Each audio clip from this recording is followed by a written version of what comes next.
down. Better dig deep, put them in the ground. Blood on their hands, they're hellbound. Save us all. They're gonna burn it down. Save us all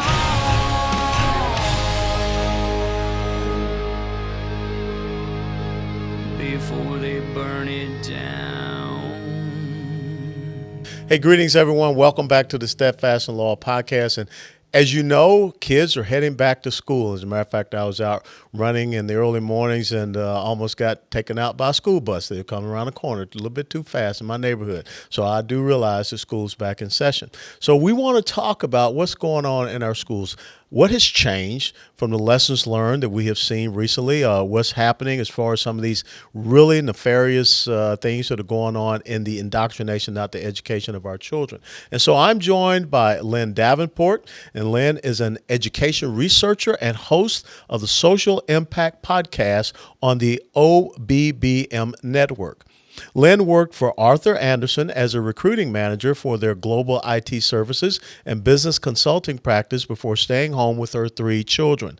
Through her education advocacy, she has evolved into a public speaker on experimental educational technologies, digital twinning, Web3, metaverse, blockchain, data harvesting, data privacy, and social impact investing. Lynn advocates for the return to a classical education model with time-tested teaching and learning strategies. Lynn, thank you for being here with us on the Steadfast Loyal podcast. Thank you for having me. So how are we doing here in the state of Texas? How are we doing nationally? When we talk about this cultural Marxism, we talk about this critical race theory, the social emotional learning, all of these things. Are we winning? Are we getting better? Where are we right now? We're about 100 years behind on being aware of what's really happening in the schools. But I would say through the pandemic, the one good thing that really happened was parents woke up and they saw what their kids were learning or what they weren't learning and what they didn't know. They realized, I have a friend who has 6 kids. She realized her honors kids, they couldn't, some of them couldn't read or were not reading on grade level. They could read, but they're not where they should be. And so it did wake parents up, and they started paying attention to what's happening with the curriculum, what's happening at the school board level. They're showing up, and the school districts don't like it. In fact, they tried to segregate us at Richardson ISD. They put the unmasked people in the back corner, and they set up a separate mic for us, and then those who were masked could sit up at the front and really participate. So yeah, it's so we're segregation. at war right now. Yeah. Well, the amazing thing then, where do you see the best way to assault this problem? Do we need more people running for school board and getting on the school board? What do we need to do as far as here in Texas with the Texas Board of Education? How do we change the curriculum? What do we need to do? Right. Well, so I think everything's local, and I really don't pay a whole lot of attention to what's happening at the national level. And really at the federal level, I'd like to see us detach from the federal Department of Education. Federal government doesn't have any jurisdiction in education. No justification, right. Yeah. No constitutional justification for the Department of Education.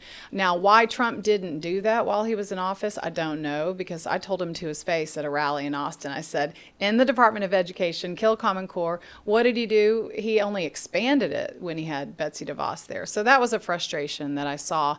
But but participating at the local level, I always say that government is run by those who show up. And who's showing up at the local level? The people on the left. Yes. And the activists and the change agents. And so we need, really, conservatives have kind of, for years, they've abandoned these local, the city government, the school districts. They don't really want to get their feet dirty, their hands dirty. And so so I tell people, show up. And once you start showing up, I don't watch TV. And this is this is like the political theater that's happening at the school districts and the school board level. It's fascinating to watch. So once you start showing up and you pay attention to the agenda items, these things are very simple to do. You pay attention to the agenda items, you follow the money, then that tells the story. Then you start figuring out who works at these companies that are getting these big contracts through local government. And I'm a twice failed candidate for school board and for the college board. I just ran for that, a seat on the Dallas County Community College Board, because I saw all the money flowing through those entities, and they're building buildings while enrollment is down. It makes no sense. So I go in there and I tell what's happening and expose the contracts that are happening, pull open records requests, and speak. Give your 3 minutes. And they're not listening. I don't go there to talk to them because they're not listening to me. Yeah. I use it to splice out that 3 minutes, and then I share it with those who are paying attention. And I just grow it from there and just get people to understand the language, because all of that's been co-opted. Yeah. When they say, like you were talking about equity on the previous, what you and I would think of equity, that's not what they mean. They co-opt all the language. Yeah, I believe in equality of opportunity, and I think that's what a good quality education affords you to be able to do. Equity means equality of outcomes, and that's what they seek to do, and we've got to stop that. I mean, when you look at what is happening in our schools, you can't have valedictorians, you can't have salutatorians, everyone's supposed to be just the same. Next thing you know, you're going to have the little red book. So I think things are changing, and the reason why I think things are changing, when Terry McAuliffe was on that debate stage in Virginia, and he said that parents don't have a right to decide what their children are being taught, I think that woke up a lot of people who previously would not care, and all of a sudden, the people showed up at the school board meetings, and to the point where the Department of Justice wanted to declare people domestic terrorists for standing up and speaking up for the children. So, but how do we empower people? How do we better educate the parents to be able to really understand what is happening with their children in these schools? Well, some of the parents who I've found to be the most educated and the most knowledgeable about their rights are parents with special needs children, because they're dealing with something on a daily basis. This isn't just, one, acute issue. This is something that they're constantly dealing with. So they're having to advocate on a weekly, monthly, daily level. And so understanding your rights, and I'm a big proponent of preserving parental rights. And a lot of people talk about parent empowerment, and they use a lot of language, even with the school choice movement, but we already have these rights that are given to us by God, and we have rights that are in the laws in the Texas Education Code. We have so many excellent laws and even policies that protect us. But I think most people just don't take the time to read those and figure out what are my rights and then exercise them. We're trying to come up with some strategies to teach parents how, I say we, so I've got, I don't know if you know Mary Lowe, but we've been working to help parents understand the grievance process in school districts, and using the law to fight the lawlessness that is happening in the schools, and really advocate on behalf of our kids, and force the districts to do their jobs and do what they're either elected to do or hired to do. And they're using our tax dollars to fight against us. I found that I really would like to see the TASA and TASB lobbies, which are the school administrators and the school boards. Yep. That was never, Alice Linehan and I... Texas Association of School Boards. Yeah, we've been talking about this for years to Yes. defund TASA and TASB, but people just kind of look at you like, what? Now that's mainstream. People now understand what the School Board Association is, because we heard about the NASB at the national level calling us domestic terrorists and signing on to that letter. And, yeah, exactly. So the pressure is on. They're feeling the heat, but I would like to see some sort of audit. And I know we need to audit the TEA, the Texas Education Agency, because there's so much money that's being funneled through Good there. point. Good transition. So I just made you the head of the Texas Educators Association, TEA. What are some of the things that you would change there? Yeah, well, so I would cut all federal ties. And people go, no, we can't do that because we rely on that money. But with that money, that comes all kinds of strings. And then you have to hire all these people that they're basically hired in order to report on themselves on money that we don't we could sustain ourselves on the money that we have through our property taxes that fund our schools. It is enough because there's so much graft, there's so much fraud, waste, and abuse. Like through the TEA, there's a contract for it's through Amplify, $50 million. No one's watching this. No one's minding the till. Governor Abbott appointed Mike Morath to the TEA, and he's gone unchecked. He does no bid sole source contracts. He steers contracts to his buddies. They And have that's data. illegal. Yes, absolutely. And he's been busted once for a really big one, a big data mining scandal. But he gets his hand slapped, and he's still in that position. It's an appointed position. But if I was in there, and I would actually, and I told you this months ago when you were running for governor, I said, no, I'm actually not qualified. I know people who are qualified and people who who want to return to a classical education, those who are trained educators, those who understand what kids really need, because all of that has been proven. We all already know what kids need and how they learn to read, but you can't make money on old reading strategies. You can't make money on old math strategies. So what do? They trick it up, and they introduce some new tricked up model, and then the contracts are steered to whoever has the latest and greatest. All the fads and trends. We don't need those things. But yet our kids are not reading at grade level. No. They're not able to perform, the science and the math, but they're good at, understanding that I need to be a different gender or what have you. Right. Let's talk about this data mining thing that's going on in our schools. How dangerous is this? Well, most people would say, and I get this from dads a lot, it's like, well, I don't have anything to hide. They can have my data, whatever. And the thing about that's an adult that you're talking about, but with kids. So education is the most data mineable industry, because if you think about the things that kids learn throughout the day and all of the new experiences they have. Well, if they're on devices most of the school day, all of that data, that's all collected. And while it might not be used and pieced together just yet, there are plans for longitudinal data systems that will be able to piece that. The interoperability is the term. And so all of that is being harvested and collected on children. Texas has mined more student data than any other state. And so when you think about the data centers and the fusion centers and all of this information, you have people who make money along the way for all these technology programs and systems that they're putting in the schools. But then you have those who are collecting that data for future use that we're not even there yet. So that you've heard of the metaverse that's being created.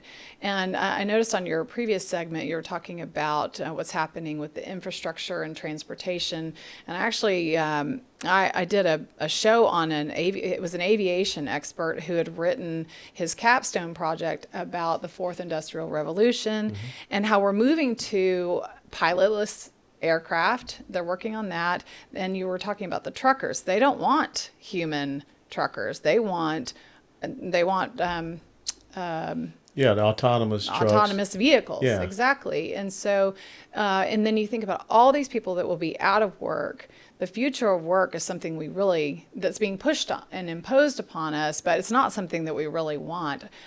Tons of people, millions of people with no purpose and no, then they want us to go into the metaverse and live in this virtual reality because the real world will be so miserable that we'll be Sounds escaping. like the Matrix. Yeah, it is. I don't want to live in the Matrix. I want to live in the real world. And the twinning thing, I think that's an important thing to mention, is because so all of this information is being collected on everyone. And so with the kids, they want womb to tomb access to all of that information, track them from birth through the workforce, from cradle to career. There are all these terms, pre-K to gray. I mean, those are all real issues that you can't necessarily see what they're planning unless you study what they put out there. Yeah. And that could be UNESCO, which is part of the UN. That could be with Klaus Schwab and the World Economic Forum. That could be just your state, agency, your local education agency. So they're all part of this, but there's different pieces that will come together, and it's building our digital twin. We have our virtual selves and our real selves, and it's frightening, really. Well, it's amazing because education seems to be more about form than function. We are not creating those young people with critical thinking skills, with productive skills to be able to go out in society. I mean, we just want everyone to go to college. And of course, at the college and university campuses, they're going to continue the indoctrination. That's right. And so I think that you're right. We've got to get back to that classical education that teaches them the basics. And when I see people that say that math is racist, really? Yeah. 2 + 2 = 4. And me saying 2 or you saying 2 plus doesn't make you a racist, doesn't make me a black face of white supremacy. But I do not want an engineer building a bridge that thinks 2 + 2 = 6. I don't want to go over that bridge. People die in those situations. Yeah, You don't have absolutely. the right formula, right. And so I'm very concerned with all of these different formulas and this Common Core and everything. It says it's okay if you don't come up with the right thing. Just show us the process that you have, because there are objective truths in the world. Right. And when we start to go down this path of you can make up whatever truth, you can make up whatever math equation that you want, that's a very dangerous road that we're on. Well, and that's why, so I talk a lot about not so much critical race theory, because critical race theory is in the schools. They will use deceptive semantics saying, well, it's not in the schools. We don't teach critical race theory here. But what they do is, like in Dallas ISD, they say, literally it says on their racial equity page, their racial equity office, it says they are doing critical race theory through the medium of courageous conversations. And so you can insert, any school district, you can insert, it usually starts with a C, a double C. I know at Southlake it was CCAP. That's what they Cultural exposed. Competency Action Plan. Yeah. So it's two C's, and in Richardson ISD it is, so let's see, Connecting Cultures, but in Dallas ISD it's Courageous Conversations. So it is critical race theory. It's just they rebrand it and they just give it a different name, just like they did with Common Core. In Texas, we did say yes to Common Core.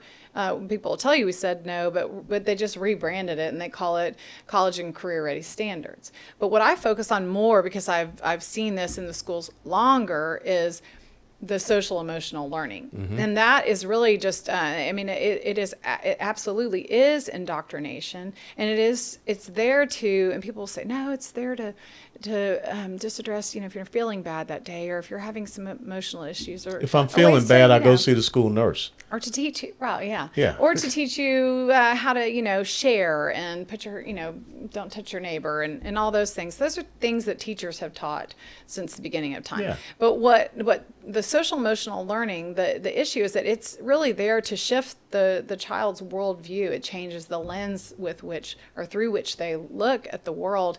And they do use things like equity and diversity and inclusion, those words which inherently those are not bad words, but the way they're used to manipulate a child. And it does shift away from academics and academic knowledge, which, if you look, the proof is in the pudding. The kids aren't learning the most basic things. You mentioned, reading.